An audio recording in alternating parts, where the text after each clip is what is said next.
Vorrei evidenziare come Parla di ferite il da nostro rimarginare il essere vescovo di feriti, Padova e nel spesso suo nella video nostra messaggio famiglia caricato questo su succede YouTube anche in nella occasione nostra della città, Pasqua e nella nostra dedicato ai diocesi. fedeli padovani.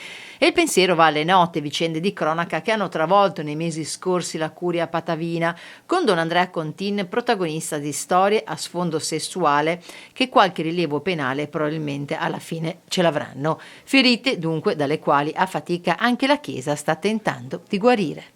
Quando siamo feriti cogliamo l'importanza della solidarietà degli altri, di avere degli amici che ci stanno accanto, ci accorgiamo di aver bisogno di fraternità ed è proprio nelle nostre ferite, che spesso ci fanno soffrire molto, che scopriamo anche ciò che è necessario, ciò che è essenziale per la nostra vita e quello che è in più ci accorgiamo che proprio manifesta la sua superficialità.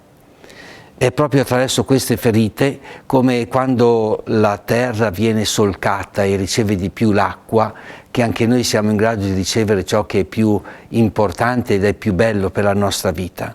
In particolare mi sembra importante scoprire che le nostre ferite ci aprono alla speranza. Spesso ci troviamo ad essere tristi, ad essere cupi, e le nostre ferite ci dicono che siamo capaci invece di sperare, di guardare oltre al punto al quale siamo arrivati.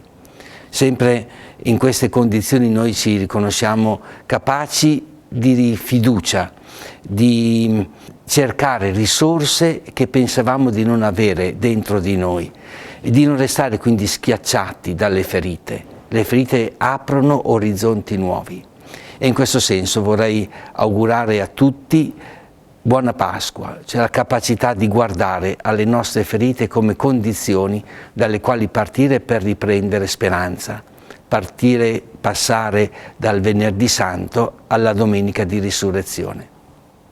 Buona Pasqua.